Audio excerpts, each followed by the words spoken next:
Mystery Beneath the Baneberry Bush. Explained by the novel by Emma Jean H. Rose. Based on the Thomas Jefferson Beale ciphers. Episode 3. A Revolutionary Disappearance.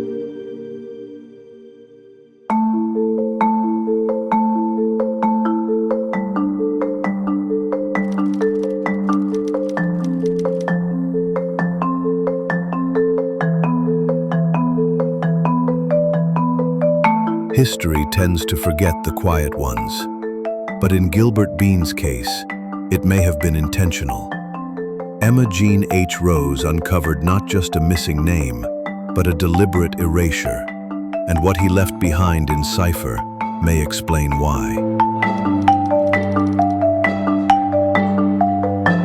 I believe his record was erased because he himself wanted it erased, and he made a special trip around his circuit ministry work to make sure his name was deleted from all the records that his name might have been on. I think he did this because of the fact that the anti-Masonic party was against the Masons, of which most likely he was a member, because the Masons were the ones who started and supported the Boston Tea Party, and he was a leader in throwing the tea in the sea. According to James Becker, who is the grandson of Jacob Becker, Jacob's home was burned by the anti-Masonic party, and he fled to Ohio. Gilbert Bean made a trip west, and there's nothing in the journal to tell why he made this trip west,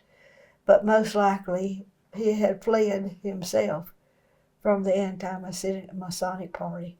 Gilbert Bean wasn't hiding from scandal. He was hiding from politics.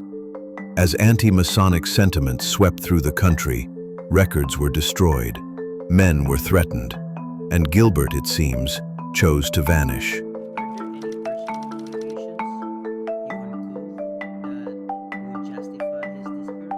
If Jacob Becker had to flee to Ohio because of the anti-Masonic party, most likely Gilbert Bean fled to the West himself because there were people in government who were against the Masons, and he most likely fled to get away from the anti-Masonic party himself.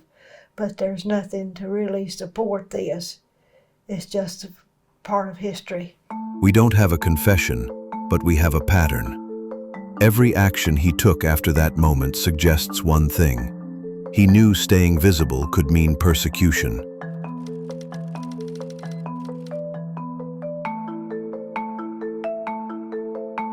I did not have any problems researching his military history. He told in the journal that he was in the Rawlins Regiment. I wrote for a copy of this regiment and received his military record. There were no challenges. Strange, isn't it? The government didn't erase him. He erased himself. But once Emma had the cipher, the facts came easily. He wasn't missing. He was encrypted. How did the tone or language in the journal suggest secrecy or fear? Secrecy in the journal, more than anything else, is whenever they did the Boston Tea Party. It's strange that Gilbert had an Indian down the shore waiting with a cart, like they knew they were going to confiscate something that was going to need a cart for delivery back to Bean's Cove. And also the fact that when Bet Bean was sitting on a pier pretending to fish so that she could confiscate that boat in order to meet Gilbert Bean's party, that's a strange thing to have been doing.